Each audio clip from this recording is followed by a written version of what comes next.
Mapalalaki man o babae, hindi porket alam nyong maitsura kayo, gwapo kayo, maganda kayo, marami nagkakagusto sa inyo, pwede nyo nang basta-bastang baliwalain yung tao nagmamahal sa inyo.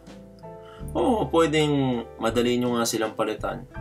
Pero sa totoo lang, sa panahon ngayon, mahirap nang hanapin yung tunay na pagmamahal.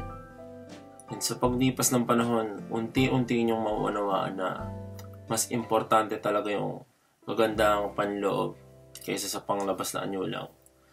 Hindi pwedeng may konting tampuhan lang kayo, hindi pagkakaunawaan, nagalit ka, yung maglalakas loob ka na kagad, magmamalaki ka na kagad na paalisin siya sa buhay mo at sasabihin mo pang kaya kita kagad palitan. Dahil sa totoo lang, ang tunay na nagmamahal, nasasaktan yan kapag nawawalan Hindi yung pinagtatabuyan niya yung dapat niyang pinapahalagahan.